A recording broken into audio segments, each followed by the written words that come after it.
my community of my students and my past students and vocal magic students. Live on there too. Yay! Okay, we did it. We did a thing. Welcome to Vocal Magic Tuesdays with me. I'm here. Nice to see you. Hi, Jenny. Hi, Sabrina. And Mo, Aaron. Hard to tell. Welcome. Thanks for being here. A thing that has been in my mind all week, I don't know about you, but a thing that has been in my mind is how Wicked came out this week, and everybody and their mom is trying to figure out how to sing those damn songs. And it is a thing that a lot of voice teachers are commenting, like all the voice teachers are commenting on this, so I guess I'm one of them. But I may be a voice that you don't hear on this, very often. So the thing about belting, and the mixed belts in particular, is that it is very elusive to a lot of people. And it's a source of frustration for a lot of singers. They want that sound. They don't know how to get that sound. They try the only way they know how, which is pull up a lot of weight and then end up flipping into your head voice, or ends up really squeezing and pushing too hard. And so then they just give up, right? They just are like, no, I'm not a belter. Okay, cool, bye. I'm never going to try that again because I hurt myself one time, or it didn't sound good, or it sounds too screechy. Yeah, all of those things are very valid, understandable. Like, I am not necessarily a belter. I don't often make it my business to try and sing Defying Gravity in front of many people. However, I think it's totally possible. And if you look at many Elphabas over the past decades, they have all kind of come at it from a slightly different feeling. Everybody has their own vocal tone, and it's really cool. So the number one thing I would say, if you're trying to, and even if you're not trying to sing Wicked, this is something that applies for pop music, rock music in general. Because I talk about coming from a nervous system perspective so much, I think the number one thing for you to realize is that it needs to be something that you give yourself a whole lot of grace around, first and foremost. We don't want to be in judgment mode. We don't want to allow ourselves to get too far into comparison with Broadway level singers, right? And I don't say this to be mean. Chances are, if you're here watching my page, you're not a professional Broadway singer. Some of you are professional, like you get paid and you sing for people all the time. However, that doesn't mean that you have the stamina or the endurance in that particular part of your voice yet. And I'm not saying you will never, because everybody has the ability to train different parts of their body and different parts of their voice. So a little grain of acceptance is very necessary in this particular instance, because yes, you can train to get there. However, in this moment, you're just digging yourself a deeper hole by saying, I think I can do this, and if I can't within 5 tries, I suck. So a little bit of acceptance that you are not a Broadway 8-show-a-week Olympic athlete, right? I posted this video on my stories that you should go watch. Another voice teacher, she basically was explaining that, like, this mixed belt stuff is really advanced stuff. Like, it takes a lot of building up of all the different parts of your range and your voice in order to bring these registers and these coordinations together in harmony over long sustained notes and whole songs and whole shows and whole weeks turning into months, right? That is athleticism. That is strength. And that takes time to build. So if you're just trying this mixed belt thing, and if you've been in classical mode for so long, you're like, I sing in either my chest voice or my head voice, and I don't sing in that middle range. This is for you, right? This is the thing that everybody needs to know, that mixing and belting is a skill. I usually say to my students, like, this is the thing that is the most like body training, right? This is the thing that's most like fitness training in singing, because a lot of times we know how to make sounds, we just don't allow ourselves to. So when I give you a silly sound to make to get you into your head voice, for example, like, ha, like the Mickey Mouse, or like an ambulance, woo, right? Everybody can make that sound. It's just a matter of how you allow yourself to make it. And then uh, becoming more comfortable and trusting yourself that that sound can be brought into a song, instead of feeling like singing has to be pretty and forced and over efforted, right? Now, when you get to a certain point with that, though, everybody has a limit with their mixed belts sound, right? So like, even if you do already have a head voice, which most people do, they just don't ever use it. So that's what we do first. We learn how to use it and learn how to open some space. We learn how to open some resonance. We learn how to change placements within your head voice. And once you have those new feelings, then you can start to work on the fitness part of it, right? Like the endurance part of it. A lot of people at first struggle with, number one, fully closing your chords in head voice. A lot of people's default is this light, fluffy Marilyn Monroe sound, right? Ah, Billie Eilish kind of style. And it takes a while to feel comfortable getting the chords to fully close into a brighter, more narrow, louder, usually sound, more forward. So like that ambulance sound, ooh, instead of oh, which is a very different chord closure, right? Then once they get that down, it takes a while to really to build the, it's not only muscles, because these muscles are pretty tiny and they learn pretty fast most of the time, but it really is a safety that we have to start to build with ourselves to be able to hang out there for long periods of time, right? So like, you can build those muscles over a couple months usually, if you do it every day, right? If you only do it once a week and then you're like, why can't I do it? I'm going to be like, well, how often are you training those muscles to do that thing, right? Olympic athletes train every day. If you want to be able to do the thing that Olympic level singers do, you got to train that every day. So again, acceptance that you're not there yet. Number two, slowly train yourself into being able to hold that space together. This is the other part of the mix and belt. It's not just strengthening your head voice. It is learning how to hold these two coordinations that have only ever worked separately. Holding them together is like walking a tightrope, right? You don't feel comfortable in that space because the only thing your body has ever likened that to is the wobbly space, right? Where both of these muscle systems are battling for the weight. They're battling to take over with each other. Like, so if you get up into that high chest voicey place and you find yourself wobbling, ah, right between those, that's the only time your body has ever experienced them working together and not one just giving up, right? Usually what happens is we go up and we just let the pressure valve release and we go into our head voice to take the pressure off, right? And that's usually what we do. We don't ever spend any time in that middle ground within the handoff, right? We don't ever stop that handoff, most of us. So the thing about the mixing and belting is that it requires you to, number one, train all of these registers, right? So you have to train the muscles in your head voice in order to have something to take some of that weight with you. And you have to train the actual weight shifting.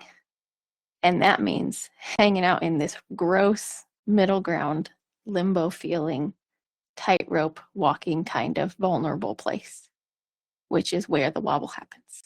So one of the first things that I usually tell people is we have to unshame the crack, right? Unshame the wobble. It is not a problem. It is not your fault. It is not the meaning that you are a bad singer and that you should never sing in front of anybody ever again if you crack in front of somebody else. Like, dear Lord, please unshame the crack. We really have to understand that it is a natural thing that happens when you switch gears in your voice. It's like you're driving a manual car. When you first learn how to drive a manual car, you have to press the clutch in first in order to get that gas pedal and clutch balance, and then you find that catch point right in the middle, right? If you're too young, you're not going to understand this metaphor, but look up how to drive a manual car and it will help explain this, because that is exactly the point where we stay when we're in a mix, right? We're staying right at that catch point, and it's uncomfortable and it feels gross, and you're going to have some real gross sounds come out of your mouth, and that has to be okay. So this is why we do all the gremlin work that we do in here, because your gremlin's going to tell you, oh, that was a gross, ugly sound and that was bad, right? Never do that in front of anybody ever again, because your gremlin's job is to keep you safe from taking any risks, from people hating you, from getting outside your comfort zone at all, right? Your gremlin is like the manifestation of your nervous system. It's more complicated than that, but yeah. So when your gremlin is sitting there telling you, gross, don't make that sound, if you are accustomed to listening to that voice, that's immediately what you're going to go to is disgust and getting off of that sound, getting off of that balance immediately, right? Getting off of this handoff immediately. And so you're going to go to one or the other, which is why when we try and mix belts for beginners, the first thing that happens is, number one, you either just pop up into your head voice. So you're like, ah, right? And you let that pressure valve release because your body's trying to keep you from hurting yourself. So thank you. I appreciate you. Love you. Thank you. Helpful. Don't let me hurt myself. But then when you start to be able to switch in and out of your head voice and your chest voice on purpose and with intention on cue over time, this takes time as well. And when you strengthen your head voice over time, and to be able to find this very forward placement that feels like it's on the same wall, same plane as your chest voice, that's how you know you're ready to start practicing into that mix, right? Into this handoff, this catch point. And you have to be willing to not let that bail happen, right? When you're walking a tightrope, if you let go of that balance, if you let yourself waver too much, if you're afraid of falling, the thing that's going to happen in your body is tension, and it's going to make yourself bail into one side or the other. So the other option, instead of bailing into your head voice, looks like pulling up way too much chest and hurting yourself. And I don't want to do that right now, but it's sounding something like, ah, right? Squeezy, very squeezy. You're not letting that valve pressure change. So you're just using one of these muscle groups, not letting the other one come in and take some weight and go with it so that it becomes this lighter, speakier, more open kind of a mixed belt that you're looking for. Now, if you're a person that is okay with making some noise, this is going to be easier for you. If you have a fear of being too loud and of being too obnoxious in this head, like forward, loud place, you're gonna have to do some work around that first. This is very important, because if you force yourself to be in this obnoxious kind of a place, you're gonna hate it and you're gonna just turtle up again, right? We have to think about the nervous system and where you are. This may be easy for other people that have done this their whole lives, or maybe they're like a teacher and they yell at kids on the playground all day. They're okay with being loud and high. But if you are a quiet person who's been told that if you are loud, if you go up here and go then that's whiny and gross and terrible, which happens to a lot of socialized females, that is a thing that we have to look at. Because if you don't feel safe to make a sound like that, you are gonna end up pushing in the wrong direction too far, and or you're going to freak out your nervous system and give it more evidence that it is not safe outside of that comfort zone. And so it's not going to like how it feels or how it sounds. I mean, not liking how it sounds is par for the course. Like, nobody's going to like how you sound up there if you never hang out up there, right? You have to build that feeling in as well. You have to get used to that. And so when you start to try this, if it feels like a visceral closing up on yourself, you need to remind your body that you are safe. Take a break. stop singing for a little bit, right? Go get some water, go get some food. Remind your body in its language that you are safe to make some sounds that you may not be used to. This is a thing that I sometimes have to work with students on for many, many months to even feel safe to start attempting these sounds. So if you are one of those people that is a very quiet, reserved person, that if you try getting up there and all of a sudden it either pops into really quiet head voice or sound stops altogether, or it just feels like nails on a chalkboard for you to try and sing up there in this like unicorn horn kind of a place, or this like obnoxious toddler kind of a sound, like that kind of feeling, if that feels gross to you, we have some nervous system work to do first. And that is not your fault. This is not a problem. It's not your fault. We just have to be gentle with your nervous system, with your body, right? We don't want to force ourselves into situations. We don't want to force somebody who's afraid of swimming to jump in the deep end. And that is what your nervous system is feeling right now, right? So be gentle. This stuff takes a while. Find a place where you feel comfortable to make sound. Maybe it's you go for a drive out of town where even if you sing in your car, you're not surrounded by people for many miles and nobody can hear you for sure, right? Maybe you start to do some singing from a hug, from a self, reminding your body that you are safe and you are not in danger in this moment. Start singing from here. See how it feels, right? Do some planks and push-ups if you're a fighter or flighter. Do some planks and push-ups before you even attempt to sound like that, right? Get to a place where you're doing a push-up and your hands get a little shaky. That's giving your body this immediate flush of all those hormones, like adrenaline and cortisol, gives them somewhere to go. And also reminds your body that you are doing something about this perceived threat. Great. So push up, plank.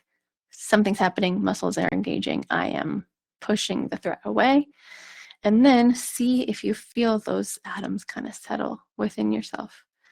Try it again. See if you can get to this place, right? I don't wanna. And if that still feels gross, give yourself some time.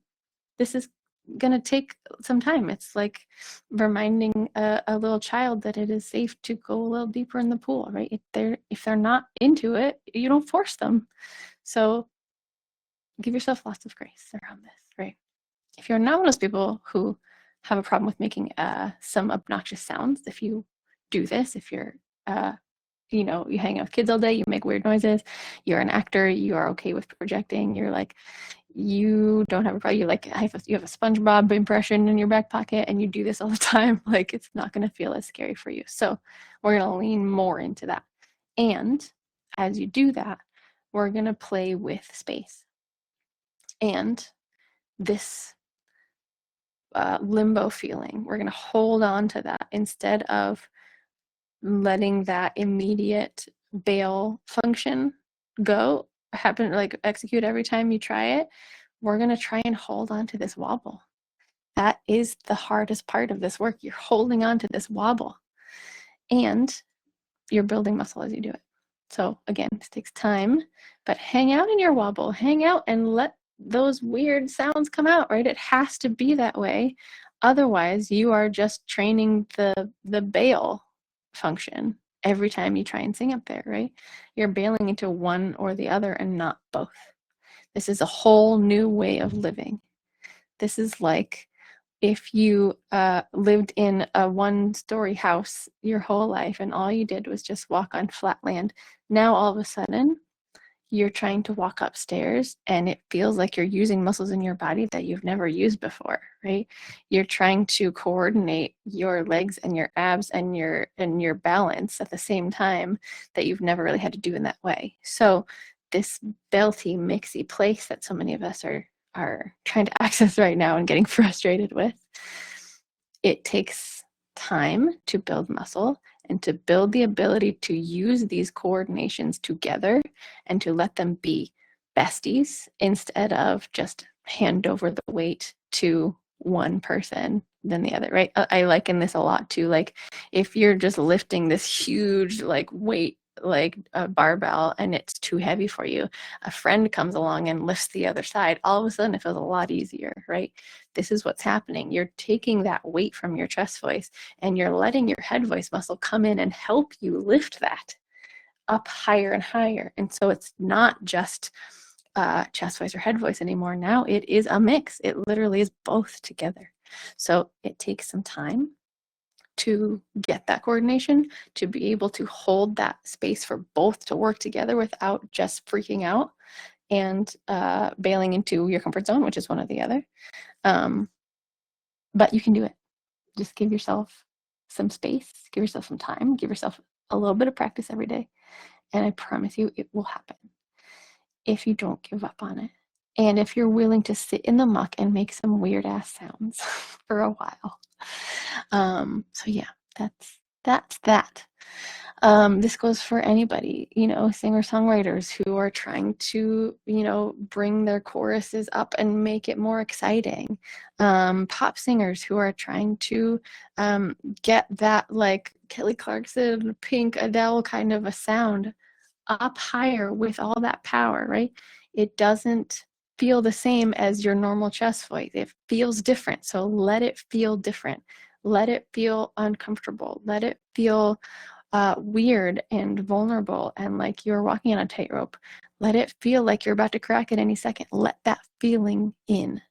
Let it happen, because that's the only way you're going to get to the more stable side of that feeling, is to find your way through the wobble, right? That's how you learn to ride a bike. You wobble a lot, and then all of a sudden you're holding that balance. You're working both legs at the same time. You're going, right? It just takes a while to not be scared of the wobble and feel like you're going to fall down. You have to be okay with falling down. That's the most important part. And if you're not, you know what to do. Remind your body that you are safe. Take some time with it. Take some time with your nervous system. Learn what its patterns are. Learn why it may be feeling this way, and give yourself so much grace and acceptance around that. If you are not singing Defying Gravity like Cynthia Erivo right now, I hear you. 99% of the world is also not doing that. You're not alone. But you can. You can get there. You can get to the place in your voice where it feels not impossible, where it feels stronger, where it feels less strained. And I know that because I've done it with myself. I've done it with students. It's possible, just takes time. She's been singing this way for decades, so it may take decades, but that's okay. We're in this for the long haul because we love it, right? We're not in it to just get a thing and then have that prize, right? We're not giving up. We're not that kind of people. If you're here, I know you're not. Okay, I gotta go. Thank you for being here. I love y'all. Have a lovely week. I haven't even seen my kid yet, so I need to go do that. I'll report back. I'm sure I'll have things to say. Thank you for being here. Thanks for being a part of my Vocal Magic family. Big things are coming in January, so that's why I don't have any links up right now about how to work with me, because they're coming later. So if you want that, an opportunity is coming. So save your holiday money. It's gonna be good. It's gonna be good. Okay, I'll see you later.